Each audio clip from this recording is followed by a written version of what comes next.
Nuevo episodio de Corre Cámara. Si no me equivoco, es el episodio número 6. Que estoy perdido Yo de reloj. también, Es no el tengo ni 6, el idea. 6. Creo que es el 6, así que como siempre, tratando de cumplir semana a semana, acá estoy yo, Rana Fong, para los que me están viendo y los que me escuchan, nos escuchan por Spotify o alguna plataforma de podcast, y como siempre, mi querido Anwar Kanabati. ¿Cómo estás, amigo?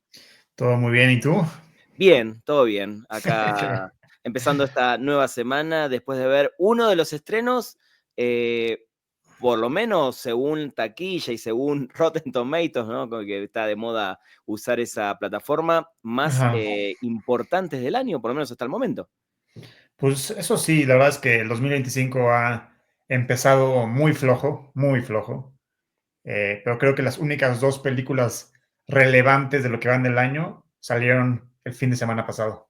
Muy bien, vamos a hablar de una de ellas que ya está en Ujú. pantalla y para los que ya sabían, es Pecadores, en nombre original Sinners, la nueva película del director Ryan Coogler junto a Michael B. Jordan, que vamos a contar un poquito de qué va y terminando un poco el análisis de la película, que creo que tiene mucho para deshilachar, es una película súper interesante. Vamos a hablar de algunas películas favoritas nuestras de vampiros para los que se quedaron con ganas o los que quieren revivir o retomar ciertas películas o algunos que no conocen. Ojalá los podamos ayudar y hacer una mini guía de qué otras películas de vampiros hay ahí para ver. Creo que sí está bien hablar de Sinners, amigo, vos me dirás, como una película de vampiros, porque ese es el core, ese es el corazón un poco de la película, pero es una película que trata de Sí. otros temas y están metidos justamente en este mundo de vampiros. A grosso modo, como siempre te pregunto, sin entrar todavía en detalle, y que la gente sepa que vamos a hablar con spoilers, obviamente, ¿qué te pareció en líneas generales sin decir nada de la trama? Me gustó, o sea, en general me gustó. Es una película muy bien lograda en todos los sentidos, ahorita entramos a detalles. Sí. Yo creo que hace mucho no había una película de vampiros tan trascendental y relevante como es esta, ¿no? Muy bien, eso está bueno. Y como siempre, saben ustedes que mi querido Anar, que es director de cine, siempre tengo preguntas que tienen que ver más con cosas técnicas que se las voy a hacer al final después de hablar de un poquito de la trama de la película y de lo que nos pareció. Para los que no Ajá. sepan, o los que ya sepan, bueno, esta es una película está basada en el año 1932 en el delta del Mississippi. ¿Y por qué este dato es fundamental? Porque tiene que ver justamente también con el blues, con este famoso pacto que hacían, o se decía que hacían algunos bluseros con el diablo para poder tocar mejor la guitarra. Y es una película de unos gemelos protagonizados ambos por Michael B. Jordan, que lo hace muy bien en sus dos papeles, que retornan de haber estado en la Primera Guerra Mundial, de haber estado con la mafia de Chicago, retornan a su ciudad natal para poner un local que ellos le llaman el juke joint, esta cantina donde los afroamericanos que viven todavía esta cuestión de saliendo un poquito de la esclavitud, del Ku Klux Klan, de estos lugares donde van a divertirse, a comer, a pasarla bien, a bailar y a escuchar músicos de blues sobre todo. Y en un momento de la noche, como en otras películas, aparecen estos vampiros que ahora vamos a desentrañar un poquito en la trama. Eso es la sinopsis. Creo que de entrada yo siempre voy a decir que película que tiene vampiros y encima está relacionada con el blues, que es la música por excelencia que inicia todos los géneros musicales del rock, el jazz, etcétera, en Estados Unidos, a mí ya me tenían atrapado desde un principio. Pudimos ver este adelanto en el Upfront de Warner y yo levanté la mano y dije, todo lo que sea esta película me interesa. Tuve la oportunidad después de entrevistarlos y les contaré un poquito más sobre la entrevista. Pero de entrada, amigo, ¿la premisa te interesaba? ¿Sos del Club de los Vampiros? ¿Te gusta ese tipo de género? Sí, mucho. Y cuando vi el primer tráiler, yo creo que fui de las pocas personas que se emocionó. Dije, wow, o sea, se ve bastante buena. Y leí mucho sobre ella y así. Y justo algo que se me quedó muy grabado, que ya no coincido con eso, pero se me quedó muy Ajá. grabado, es que dice Ryan Coogler, el director, que pues todo el mundo lo conocemos por haber dirigido las 2 películas de Black Panther y las 2 primeras películas de Creed, Sí.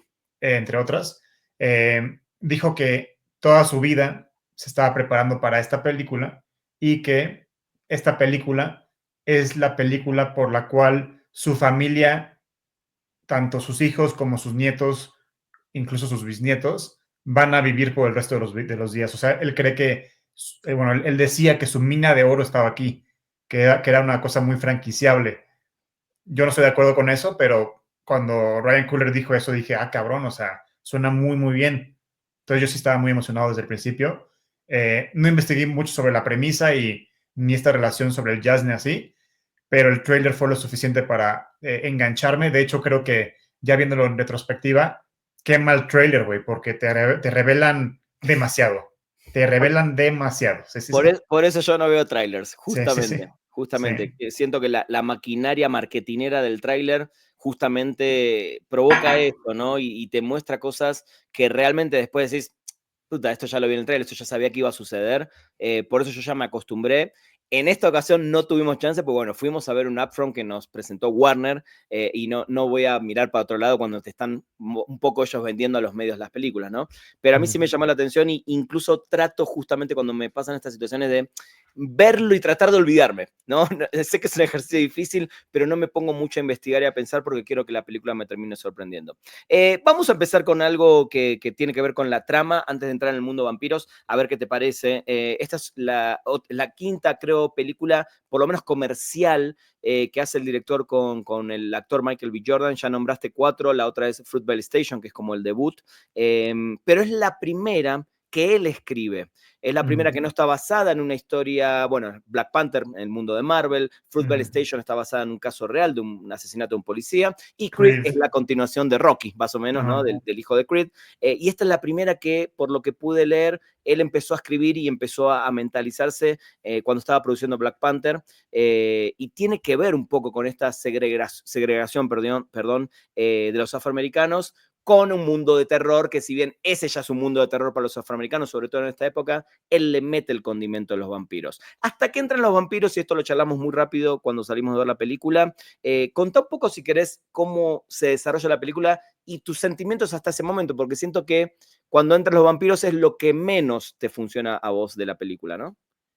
Sí, ahí es cuando se empieza un poco a desbaratar, pero justo cuando empezó la película y mi experiencia al principio fue, yo me sentía jugando el juego de Red Dead Redemption. ¿Lo has jugado o no? Así Sí, me sentía, como me sí. sumergí en el universo con una producción gigantesca, o sea que no se ve la pantalla verde ni nada, se ve un pueblo real, se ve un tren real, se ve todo el real. Entonces a mí me tenía Ryan Coogler completamente sumergido en su ficción y sus personajes. Estuvo muy interesante ver, como si fuera el videojuego, ¿no? Ir de punto A a punto B por un personaje, conocerlo y hacer misiones secundarias para llegar a la misión principal, que era esta reunión, ¿no? Entonces, al principio estaba muy, muy intrigado. Me gustó la premisa, me gustó el universo.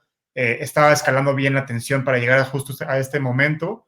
Eh, y me gustaron los dos protagonistas porque te los introducen de golpe, pero a lo largo de estas misiones secundarias vas conociendo quién es quién, un poco de su pasado y un poco de quiénes son, ¿no? Entonces logras diferenciar a un gemelo del otro y establecerlos muy bien. Entonces yo al principio estaba fascinado, dije, estoy a punto de ver una obra maestra, o sea, porque no le veía ni un error por ningún lado, güey, o sea, no veía ni un pelito, o sea, había cosas que decía como, entiendo por qué pasó esto a nivel técnico, que ahorita hablamos de eso, Ajá. pero aún así yo estaba completamente sumergido y dije, esto va por gran, gran camino. Y ya, luego viendo lo de los vampiros, y ahí fue cuando todos mis comentarios están más cargados a esa parte. Ok, ahora vamos a Sí, meternos en eso. Obviamente decís esto sabiendo que iban a aparecer los vampiros, sí, ¿no? sí, Ya sí, sabías lo que iba a pasar. sí. Creo que lo decís muy bien, el hecho de te mete muy bien en ese pueblo, en este delta del Mississippi, te presenta bien los personajes, entendés cuál fue su pasado. La película Ujú. empieza un día después de los hechos que vemos después en la película, justo con el hijo del predicador que entra con una guitarra rota y todo ensangrentado a una iglesia, ¿no? Ahí Sí. empieza y después te vas a entender qué es lo que pasó. Creo que la película mete muy bien a este personaje Sammy, que está interpretado por un debutante, Miles Catton, que es un gran artista, esto me enteré yo en estos últimos meses, de R&B en Estados Unidos, ganador de Grammy, un tipo increíble en la música, que debuta como actor en esta película, creo que lo hace muy bien, y él es el primo, básicamente, de estos gemelos, y básicamente le dicen, bueno, venite con nosotros, ayúdanos a montar esto, porque en una noche lo tenían que montar para empezar a recuperar dinero, y lo hacen cantar en lo que para mí, y antes todavía no aparecen los vampiros, quiero preguntarte también eso. Hay una escena, los que ya vieron la película, los que no, pueden pausar este momento, ver la película y volver. En ese instante que inauguran, donde Sammy canta blues para todo el local, se presenta, están todos ahí, y es una escena para mí increíble. Yo sé que acá con muchos no voy a conseguir porque les hizo ruido.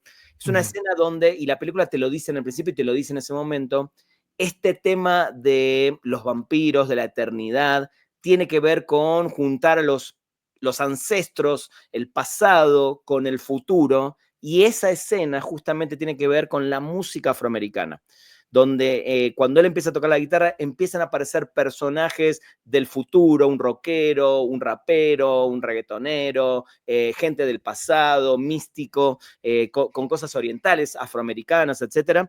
Y para mí ese momento es brillante, creo que es uno de los mejores momentos inclusive que vi en el cine en los últimos años, toda la producción de ese momento, esa canción, ese armado musical y ese diseño sonoro, que terminan quemando, entre comillas, el juke joint, me parecieron brillantes, amigo. No sé si técnicamente quieras contarme o qué pensaste en ese momento y narrativamente qué te sucedió cuando pasa esto, justo antes donde empieces, ¿no? El tema ya de los vampiros.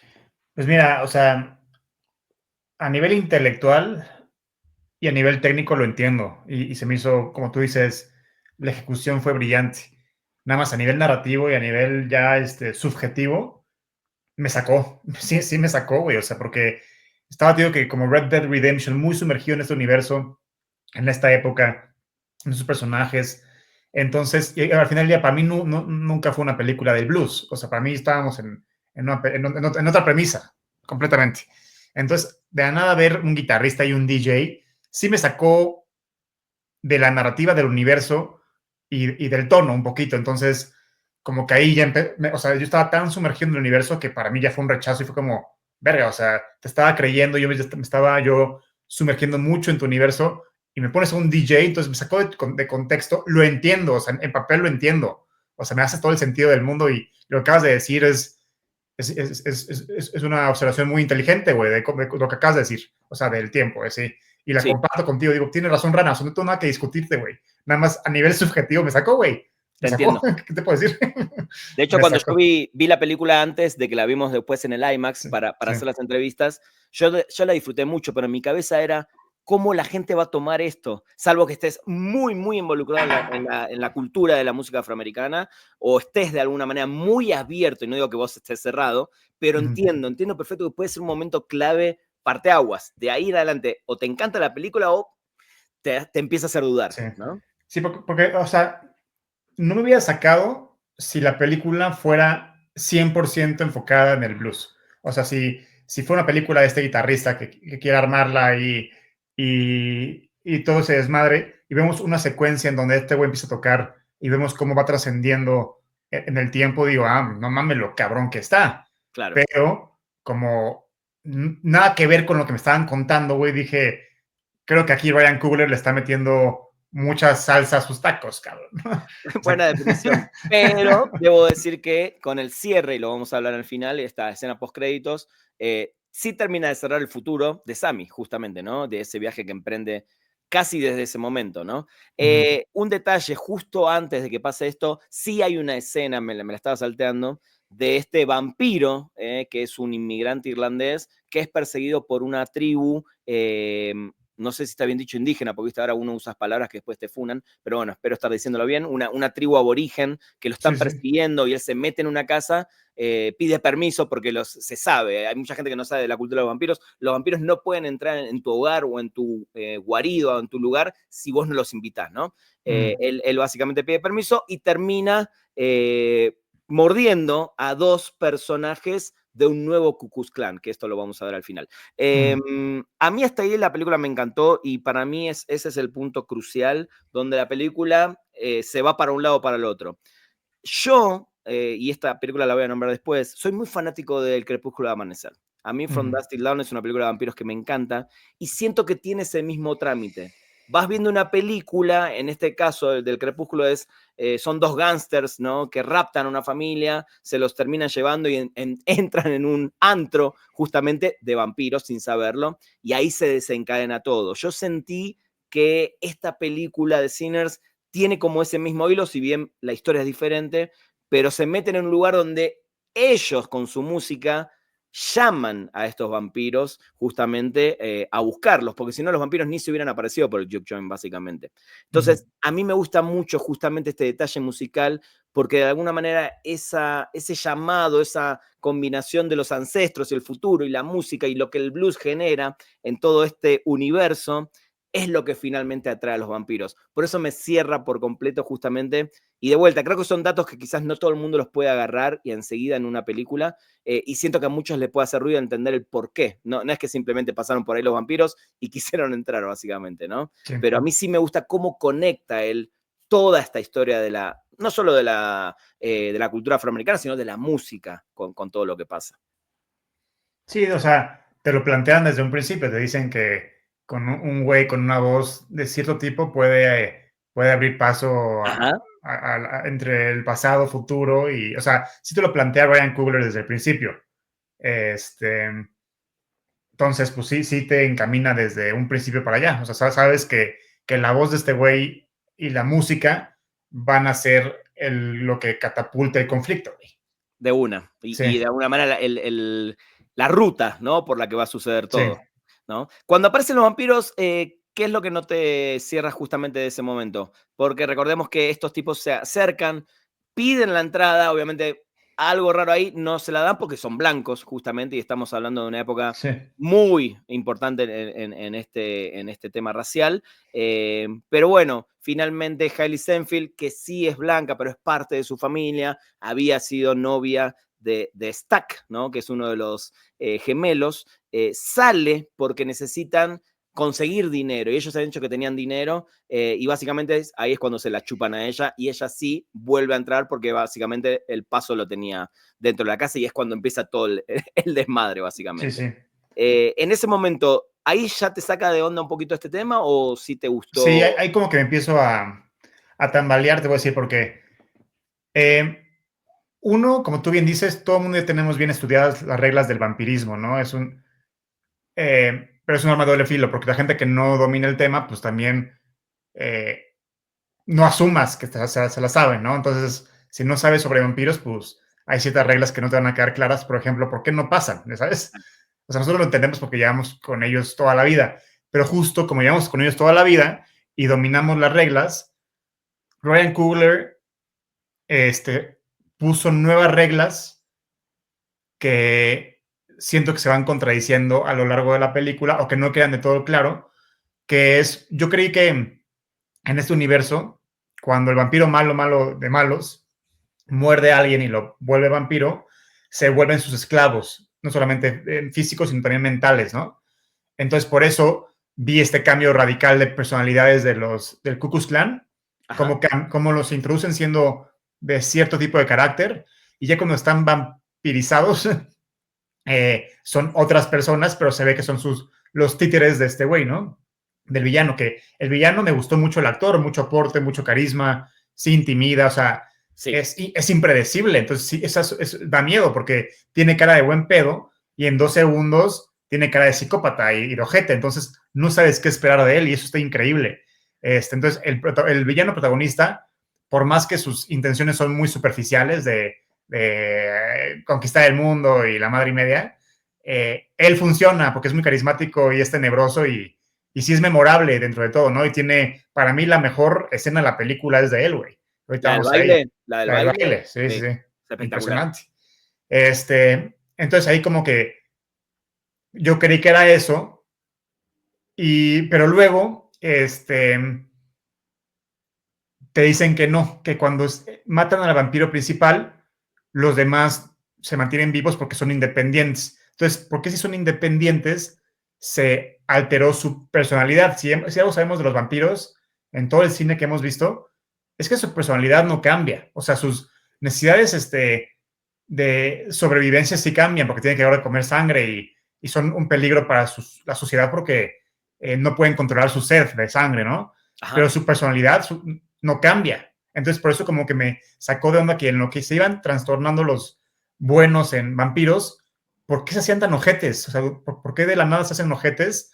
¿Y por qué de la nada ya no son la persona que eran antes si te están diciendo que son independientes al principal. Entonces, como que eso me confunde. Y, por ejemplo, si cuando muerden tanto a Hailey como a Michael B. Jordan, a Stalk, ¿cómo se llama Stalk? Stack, sí. Stack, están dentro de la casa y luego se quieren salir y luego quieren entrar. Entonces, como, si estabas adentro, güey, ¿por qué te sales, cabrón? ¿No? O sea, Sí. ya había roto la regla de oro, güey, y estabas allá adentro y estabas en los headquarters, güey. ¿Para qué te sales? Y luego, porque te sales, quieres entrar. Entonces, como que digo, como, ¿para qué te saliste, güey? ¿Ya sabes? Sí, yo creo que eso también medio lo pensé en un momento. A ver, cuando el vampiro central, por decirlo así, el irlandés, empieza a hacer su ejército, muerde y empieza a hacer su ejército, todos están conectados. Es una realidad que todos mentalmente o inclusive los sentimientos, o sea, a uno matan, todos, a él lo matan o a él lo hieren, viste que los demás sienten. Entonces sí hay una cuestión ahí de sentimiento y hay una cuestión de pasaje de vivencias. Todo lo que yo te mordí a vos y vos ya vas a conocer mi vida, por decirlo así, ¿no? Y la vida de los que yo mordí, y es una transmisión de sentimientos, pensamientos, historia, etc. Cuando ellos son mordidos, ella particularmente es mordida afuera, entra justamente para morderlo a Stack, ¿no? Sí, sí. Era su misión. De alguna manera ella tenía que entrar, era la primera en entrar, pero ella no puede invitar a los demás a entrar. Entonces, yo creo que cuando lo muerda a él, se va porque sabe que la pueden matar. La realidad es que los vampiros saben que pueden morir. Con la estaca y todo este tipo de cosas clásicos de cómo matar a un vampiro. Y creo que Stack se ve en la misma situación. Cuando se da cuenta que todos están ahí, que tienen armas y que lo están mirando con cara de vos ya te moriste, o sea, no puedes estar acá, él lo que hace es salir para reunirse con su tribu. A mí no me hace tanto ruido eso porque entiendo que están un poco indefensos. Y esto se ve en un montón de películas de vampiros. El vampiro, por más que tiene la posibilidad de atacarte y morderte, cuando se ve indefenso, se convierte en un murciélago y o se va porque el sol o un montón de cosas. Entonces, a mí eso no me hace particularmente ruido. Sí me hace ruido para mí la siguiente escena, que es cuando realmente logran ingresar, porque esta mujer oriental que vio que a su marido lo convirtieron y que sabe que su hija está ahí afuera y la amenazan con que ir a atacar a su hija, les dice, malditos entren, acá los espero, y ahí se va todo al coño, Sí, básicamente. sí, sí. Yo sentí que esa escena, que para mí, no sé qué opinás vos, que sos otro fanático de Tarantino, y creo que Django es una de tus películas también favoritas, lo sentí muy tarantinesco ese momento. Ahí creo que sí se le va un poquito las manos, porque esa horda de vampiros, si entra, no hay chances de que le puedas ganar. Eran 300 cabrones contra 5, güey. Exacto, Y se los echan como si fueran villanos de Power Rangers y ellos son los 5 Power Rangers, güey. Exacto. Ahí es en el único momento donde yo Sí. puedo entender que se les fue un poco de las manos Sí. esta cuestión, pero siento que ahí entra un poco el factor también diversión del cine, la fantasía, el humor, que inclusive creo que mete un poquito de humor, y un poco de, no sé, te vuelvo a decir, de fantasía cinéfila, porque no hay manera de que le puedan ganar a esa horda de vampiros. No, imposible. O sea, eran como 300 cabrones, güey. Y te atacan de 6 por 6, porque eran 6 en la granja, güey. 6, Sí, 7.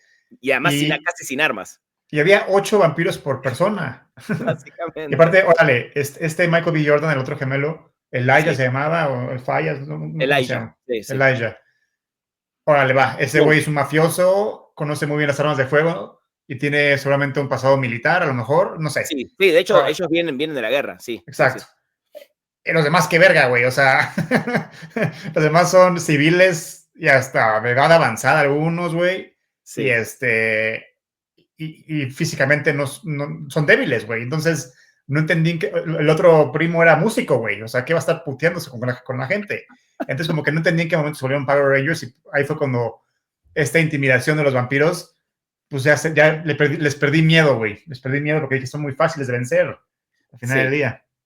Y y ahí también hay otra cosa que me molestó ahí, no me molestó, me hizo ruido, es que se supone que estos güeyes, o sea, los vampiros ya poseídos, quieren convertir a todo el mundo para que todo el mundo esté conectado y lo ven como algo bueno y no como algo malo.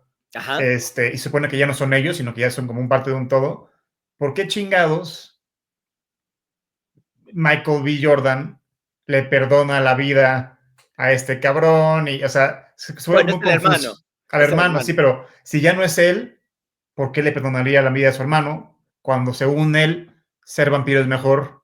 ¿Sabes? Como que se vuelve más enredadizo de de por qué, o sea, por qué lo hizo, Pero, por qué lo pero en perdonó. realidad el que le termina perdonando la vida es el humano al vampiro. Sí, sí, Smoke, todavía es el humano, a su hermano Zack, se ve que en el momento lo tiene contra la escuela, de hecho lo tiene con la estaca ahí como para decirle, y eso es lo que ahí corta la película, no se ve porque es lo que te develan al final. A mí no sí, me pareció mal eso, ¿no? Porque de alguna manera, quieras o no, estás viendo a tu hermano, por más que ya está convertido en vampiro y se están peleando a muerte, de alguna manera tenés todavía esa cosa, es mi hermano. Y obviamente, y ahora develamos un poco lo que pasa al final, le pide, por favor, sea lo que sea, nunca lo ataques a Sammy, ¿no? sí, sí. Básicamente, ¿no? Quiere cuidar a su primo, entonces es entendible, pero bueno, lo que sí siento es, y yo le doy la derecha, digamos, ahí, porque me gustó tanto la película que digo, entiendo esas concesiones que uno en una película de vampiros se puede tomar, ¿no? Porque si vamos a lo profundo, es algo irreal, ¿no? Pero dentro de ese mundo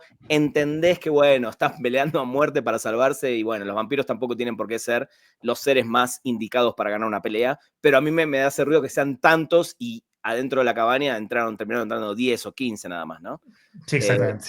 pero bueno, de ahí lo que me gusta de la película es como queda este Sammy. Sammy y Smoke son los únicos que se salvan y termina Sammy clavándole, perdón, Smoke justo en el momento donde el otro le había metido el guitarrazo en la cabeza al otro, lo medio que lo corta a la mitad de la cabeza, pero obviamente sigue vivo, y Smoke termina clavándole la estaca a este irlandés, empieza a salir el sol y se prenden fuego todos básicamente, y ahí Sí, obviamente hasta ahí no sabíamos qué había pasado con el hermano y con sí. Hailey Stenfield básicamente.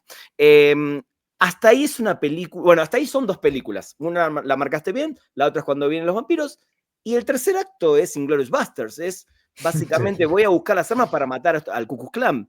sí. Si hay algo que particularmente me divirtió, pero sí lo vi quizás un poco más alejado de lo que estaba haciendo la película, es ese último acto. No sé qué te pareció a vos.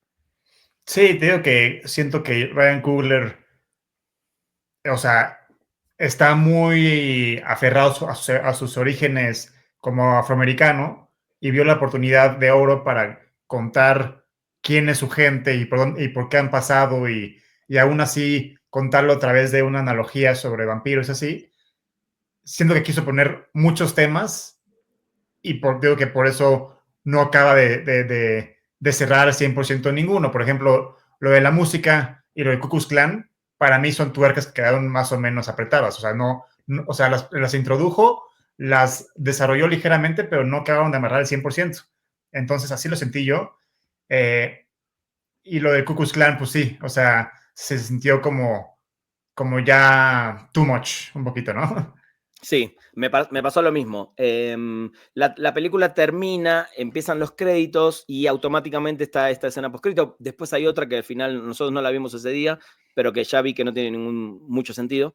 Pero lo que aparece en ese momento es Sammy, de grande, ya con 80 y pico de años. O sea, ¿hay otra escena post créditos aparte de Sí, esa? que supuestamente es Sammy cantando solo en la iglesia.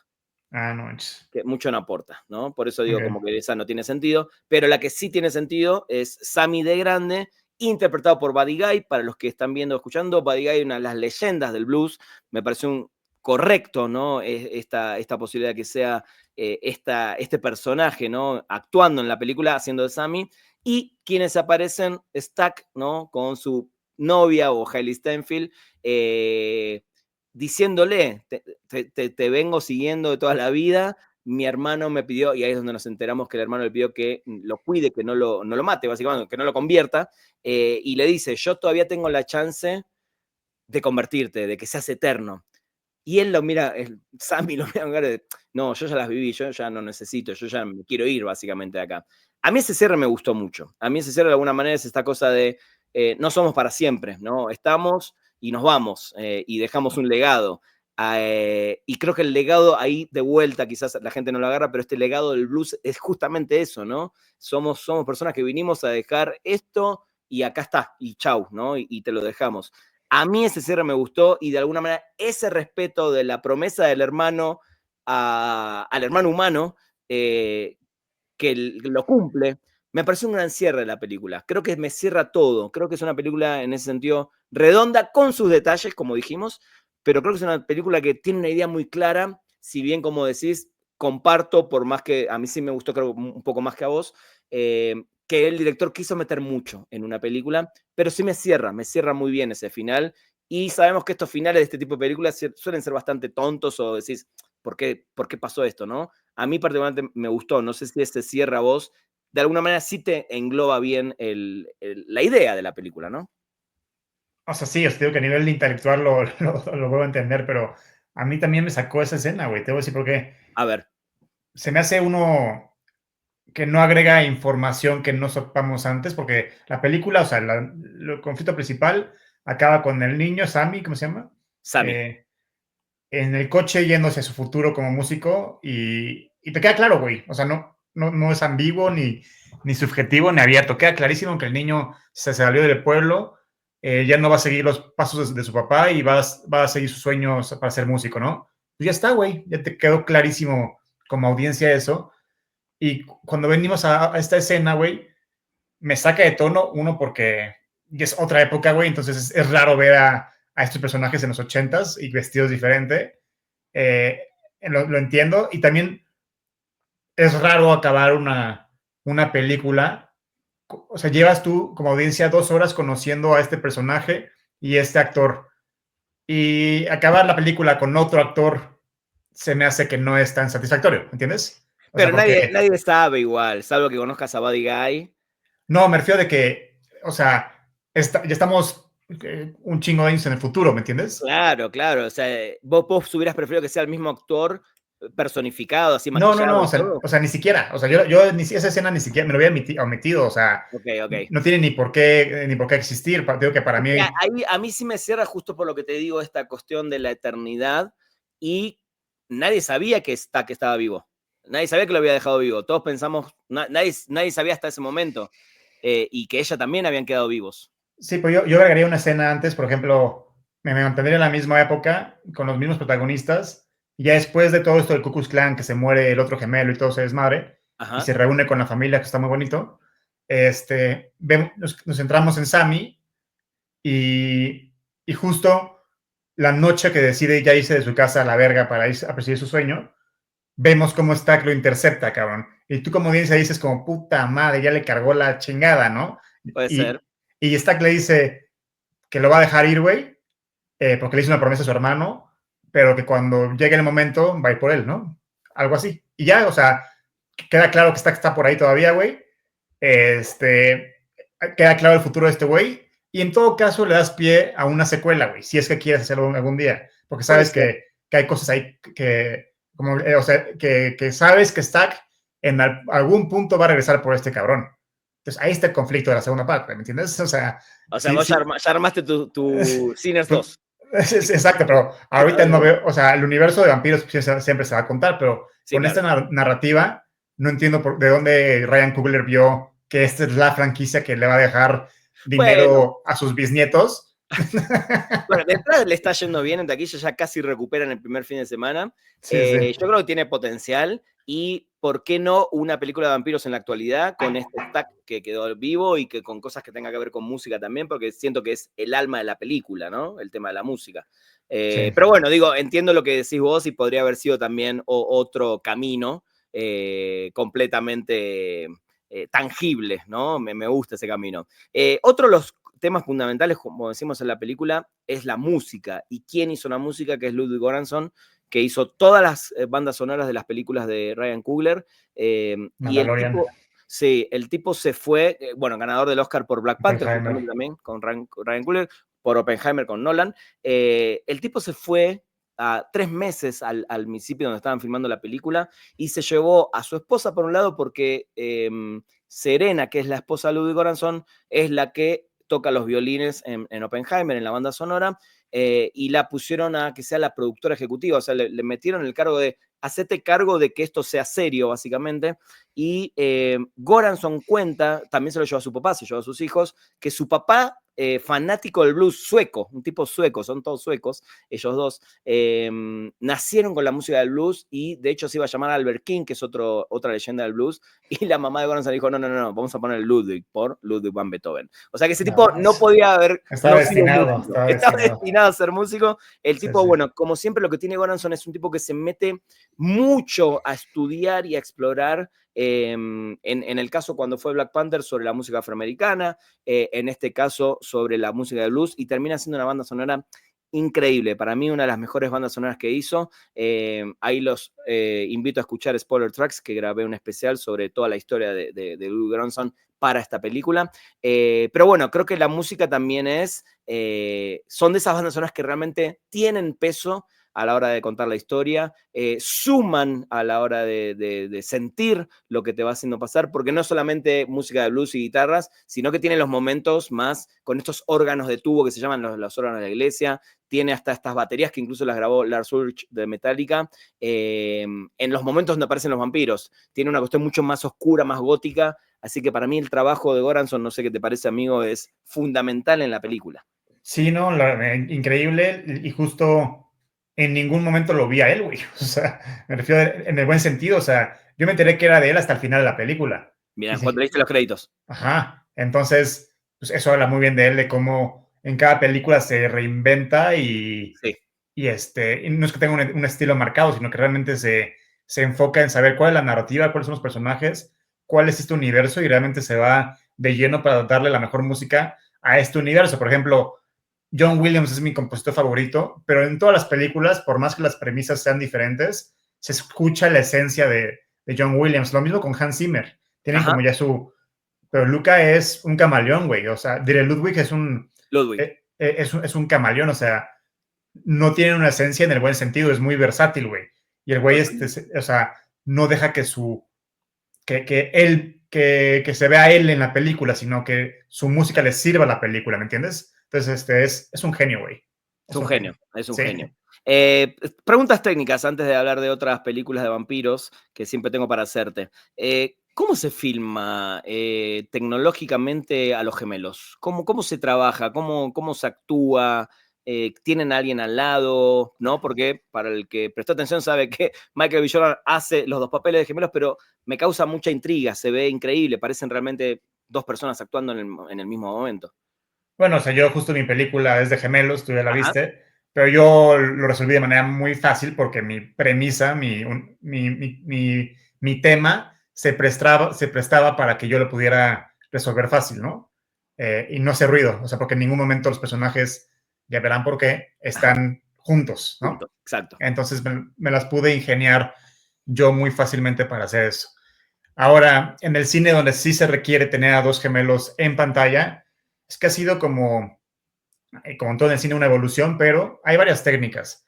La más común, bueno, la tradicional, que eso empezó desde hace mucho tiempo, casi desde Georges Méliès, es digamos que, ponle que yo soy un gemelo en una película, ¿no? Y yo voy a interpretar los dos gemelos, ¿no? Este es gemelo B, entonces grabo lo primero con el gemelo B y luego grabo la parte del gemelo A, ¿no? Y si te fijas, aquí en el cuadro de E.T. hay una línea, ¿no? Ajá. Entonces yo en edición, junto las dos tomas, hago un corte y pongo, ya, o sea, esto me permite hacer partir el cuadro a la mitad, porque hay una línea recta.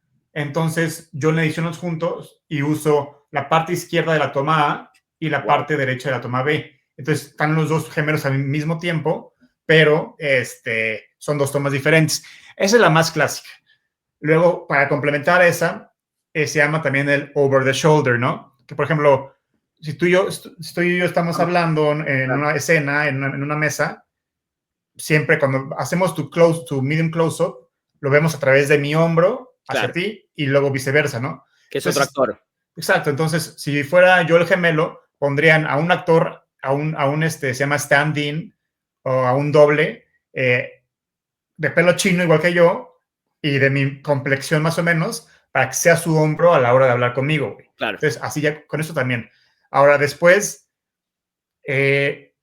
a partir de Star Wars, se creó una nueva técnica que es que tú puedas automatizar los movimientos de cámara, ¿no? Por ejemplo, si ahorita yo hago una escena, yo operándola, y tengo que seguir a un actor de izquierda a derecha y luego hacia arriba, pues el movimiento de cada toma va a ser diferente porque pues a lo mejor tiemblo aquí un poquito o sin querer doy a la derecha más rápido de lo normal, o lo que sea. Entonces, si yo quiero juntar dos tomas, no machean porque el movimiento es diferente. En cambio, si yo programo a una cámara que va de punto A punto B a tal velocidad y a tal altura, puedo replicar la misma toma exacta varias veces, ¿no? Entonces, lo mismo, hacemos tomas diferentes y a la hora de juntarlas, junto las dos tomas y como es el mismo encuadre, el mismo movimiento y mismo todo, puedo meter, digamos que tengo una toma de un gemelo, ¿no? Del gemelo A. Ajá. Y tengo la toma del gemelo B.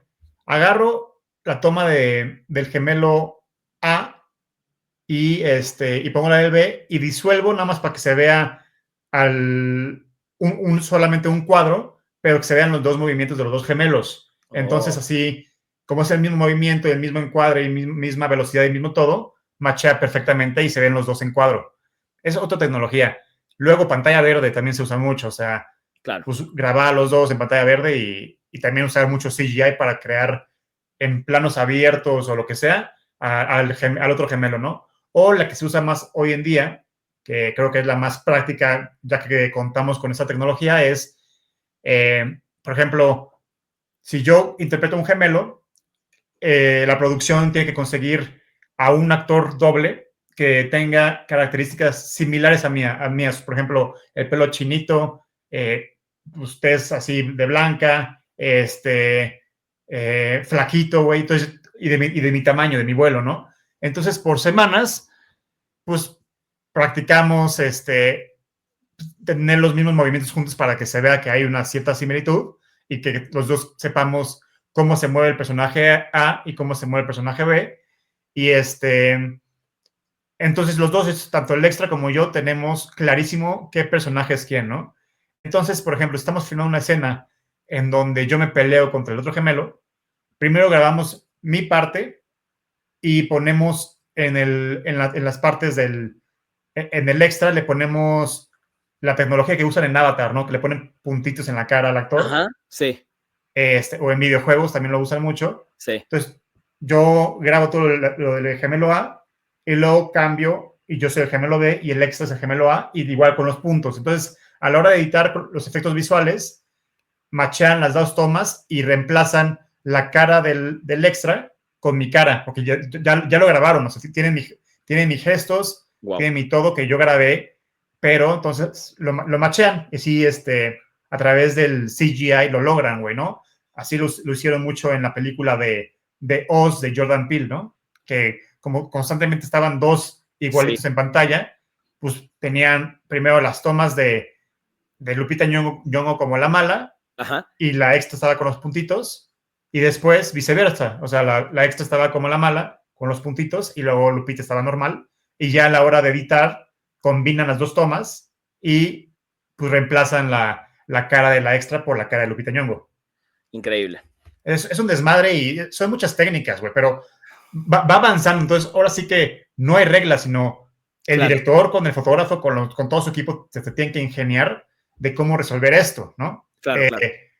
También, por ejemplo, en mi película tengo una toma en donde están los dos gemelos juntos en la escena, ¿no? Pero yo no tengo sus presupuestos para hacer el reemplazo Claro. no tengo el presupuesto y ni tengo al actor, porque como pudiste ver, mi niño es muy específico, o sea, Claro. no existe algo así. Entonces, lo que hice fue, hablando con mi fotógrafo también, fue ¿qué pasa si la cámara es el punto de vista de un gemelo y el otro gemelo está hablando con nosotros, ¿no? Entonces, ahí están los dos gemelos en pantalla, pero nosotros somos un gemelo y el otro es el actor, ¿no? Y se da orgánico en mi película porque esa escena en particular es una memoria de uno de los gemelos, entonces hace sentido de que sea narrado a través desde su punto de vista, ¿no? Tal cual. Pero digo que cada película requiere cosas diferentes y cada director y cada fotógrafo y cada supervisor de efectos visuales tiene su manera de resolverlo, ¿no? Pero estas son las técnicas que se han hecho a través de los años. Y aquí lo que creo que pasó con Michael B. Jordan es que como tenían todo, se ve que tenían un horario apresurado y que no podían darse el lujo de cambiar físicamente los gemelos para darle más caracteres distintivos. Ajá. se ve que pues nada más lo intentaron resolver a través de la ropa. Con el vestuario, claro. Entonces, pero a veces creo que llega un punto en la película donde hasta te llegas a confundir de en qué punto quién es quién, ¿no? Entonces digo que una manera también de poder distinguir a dos gemelos, una película que sea más fácil para que la audiencia separe uno del otro es darle caracteres distintivos físicos uno del otro. Si vas a dejarle el pelo largo a uno, al otro corta el pelo. Claro. Si uno tiene bigote y barba, al otro déjale nada más la patilla. Entonces, así ya la audiencia puede diferenciar. Pues se ve que la producción tenía el tiempo encima, entonces, si tú pones, o sea, no solamente el tiempo encima, sino que a lo mejor nada más podían filmar por locación, Ajá. entonces, pues no pueden estar regresando y regresando a la locación para filmar con un Michael B. Jordan físicamente distinto, ¿no? Entonces, o sea, no sé cómo fue su argumento, pero siento que va por ahí porque sí me llamó mucho la atención que no hayan querido darle ningún factor distinto a ninguno de los gemelos, ¿no? Más que la ropa. Entonces yo creo que más se debe por una agenda y por cuestión logística que por una decisión narrativa. Estoy de Así lo acuerdo. sentí. Ah, Sí. wow, todo un mundo. Y la otra pregunta tenía que ver, esto lo hablamos muy rápido, pero sí quería ver si nos contás un poco más. La película está filmada para IMAX, supuestamente, y también en Ajá. 70 milímetros, por lo que leí. Y en la película, cuando la fuimos a ver a IMAX, no todo el tiempo se usa toda la pantalla, sino en ciertos momentos. ¿Por qué Ajá. crees esa decisión en este caso del director? Sí, se llama el aspect ratio, que es el Ajá. tamaño o sea, la diferencia entre lo vertical y lo horizontal, el tamaño del cuadro. Hay varios tipos de tamaños de aspect ratio. Eh, y siempre, no solamente en esta película, sino constantemente se usa como un elemento narrativo, porque aunque mucha gente le pasa desapercibido, de manera subconsciente sí lo captas, güey, aunque no lo Claro, creas. sí. Entonces, yo creo que en esta película en específico se usan dos aspect ratio, ¿no? El tradicional horizontal y el IMAX, ¿no? Que El es IMAX. cuadrado gigantesco que abarca toda la pantalla, ¿no? Como es una película que habla de lo sobrenatural y poderes más allá de la vida y la muerte y así, yo lo que sentí es que cuando los personajes que son, pues son líderes, son mafiosos, son poderosos, la gente les tiene miedo, son gángsters muy bien organizados, ¿no? Cuando ellos creen que tienen el control, el aspecto, o no solamente cuando ellos creen, cuando en la narrativa tienen ellos el control, el aspect ratio es normal porque pues tienen control sobre esto, o sea, tienen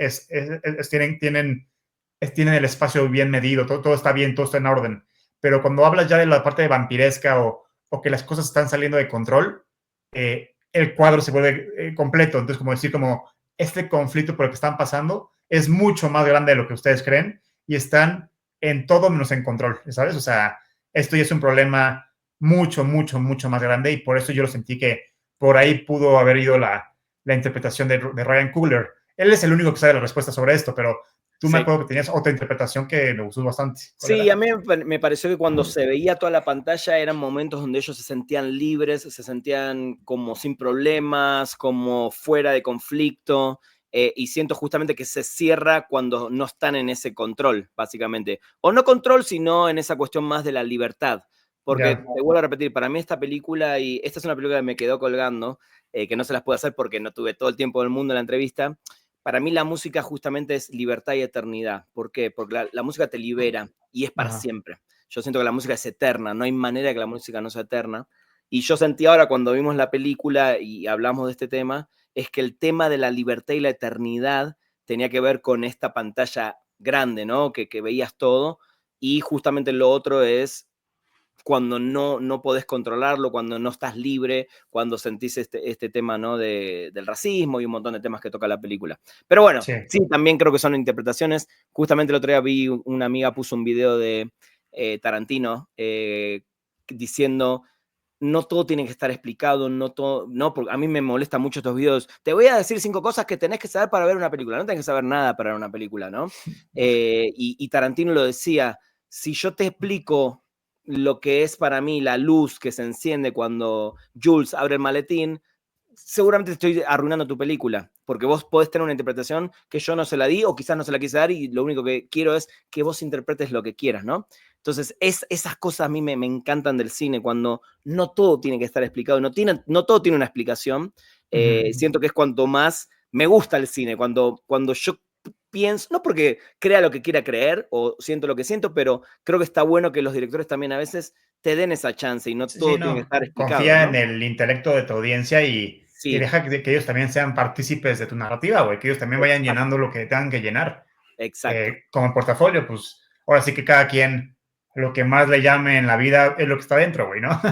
Y de hecho, si ves cualquier entrevista de Tarantino, jamás te va a decir lo que él, o quizás no tiene nada que decirte, ¿no? Interpreta lo que quieras, básicamente, ¿no? Y eso Sí, me gusta. Pero bueno, sí, sí. amigo, para cerrar este programa, que bastante largo se hizo, me interesa, a mí me encantó Sinners, la verdad es una película que me gustó mucho, no sé si va a terminar siendo mi favorita del año, como ya muchos dicen. Creo que es una muy buena película de vampiros, sobre todo, y cómo está filmada, cómo está actuada, y sobre todo la música. Pero tenemos ahí otras películas que vamos a nombrar, no nos vamos a meter a analizarlas ahora, podemos hacer un especial quizás otro día, pero si te parece, cada uno puede ir diciendo una y por qué elegimos otra película de vampiros para los que se quedan con ganas de ver más cosas de vampiros o quieren volver a ver películas de vampiros que estaban olvidadas ahí. ¿Querés empezar con alguna? ¿Vas a ponernos aquí en la pantalla o sí o no? No, no tengo, no llega a tiempo, no llega a tiempo. Las decimos, las decimos. Además, la gente que escucha en Spotify no las puede ver, pero bueno. Para mí un clásico de clásicos, que para mí creo que es a lo mejor es mi película favorita de vampiros, yo creo. A Es ver. The Lost Boys, Uf, de un clásico ochentero, de este Kiefer Sutherland, como digo que como el vampiro, unos vampiros más trascendentales del cine, y más carismáticos y más llamativos. Y me encanta porque es una película de vampiros y es un coming of age. sí. Entonces combina los dos géneros que más me gustan, que es el coming of age con la parte sobrenatural vampiresca o de horror. Entonces para mí es una película ganadora en todos los sentidos, con mucho corazón, eh, y trascendental. O sea, creo que a lo mejor mucha gente no la ha visto, pero creo que ha visto mucho contenido que ha referenciado a The Lost Boys. Película de culto, otra película que Sí, tiene un grandísimo soundtrack, finales de los 80, principios de los 90, y creo que es una de las primeras películas también, me puedo estar equivocando, que muestra a estos vampiros adolescentes, más modernos, no el clásico Drácula o el castillo, sino que nos podría estar pasando a nosotros. Salimos a tomar algo y nos enfrentamos con un grupo de vampiros motoqueros, ¿no? sí. Es una grandísima película esa. Bueno, yo nombré una muy rápido cuando estábamos hablando de Sinners, que es From Dusk Till Dawn. Para mí es una película que me marcó, película de Ajá. Robert Rodríguez, con guión también de Tarantino y actuación de Tarantino también, junto a George Clooney. Aparece Harvey Keitel, bueno, una película de Salma Hayek, una película también, ¿no? Una película de gangsters, ¿no? De una gente que se rapta a una familia y los lleva y se terminan metiendo en un antro de vampiros y bueno, a partir de ahí se descontrola todo, así que esa es una también de mis favoritas. ¿Alguna otra más, amigo? O sea, sí, rápido, hay una que se llama Near Dark, que es yo creo que es mi directora mujer favorita, que se llama Catherine Bigelow, que ella es Sí, la ex esposa de te- James Cameron. sí, sí, señor.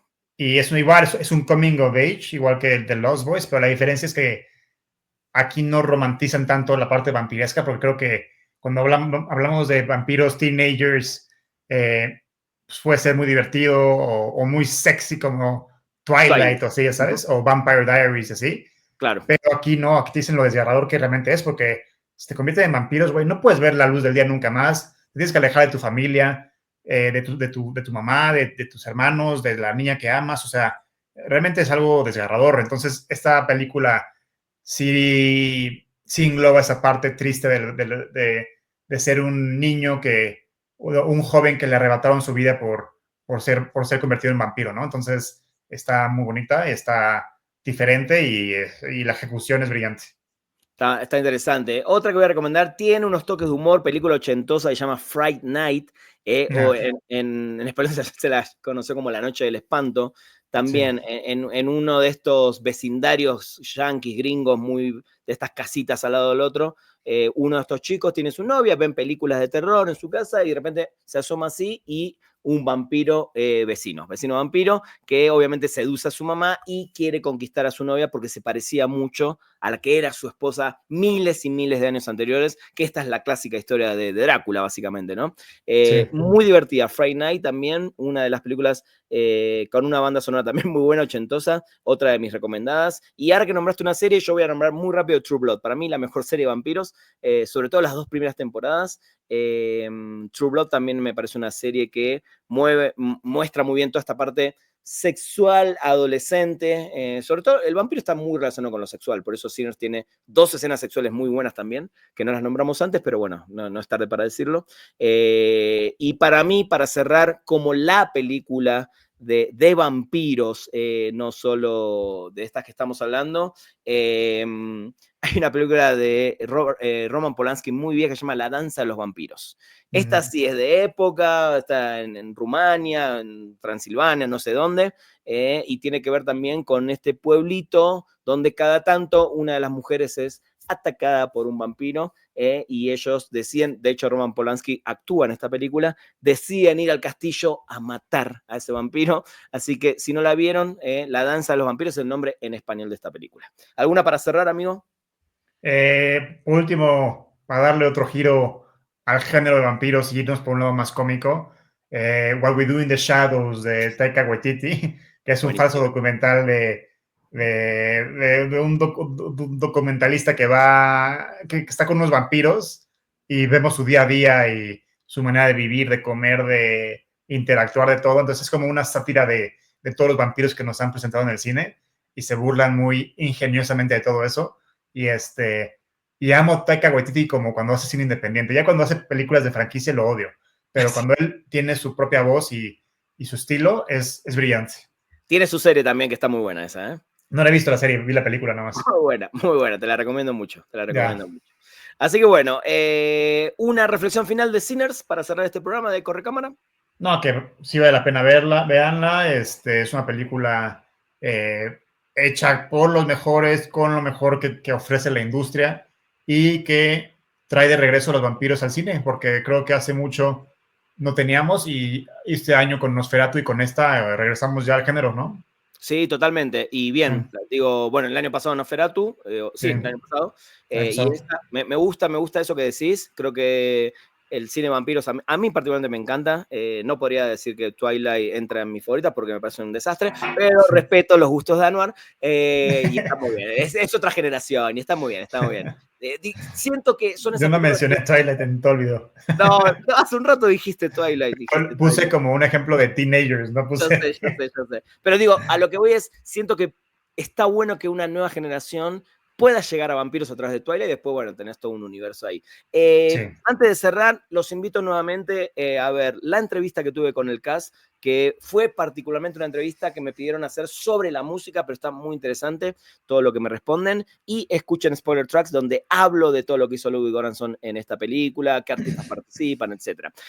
Y lo voy a invitar y lo voy a presionar a mi amigo Anwar a que hagamos un episodio de la Cinemafia sobre películas de vampiros, si les parece. Pues hagámoslo. Estaría bueno, ya me autoinvité nuevamente. Siguiente grabación lo hacemos.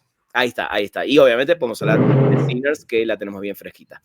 Amigo, 1 horita, Correcámara, episodio número 6, Sinners, Pecadores y otras películas de vampiros. Gracias, amigo, nuevamente, y te dejo el cierre. Bye.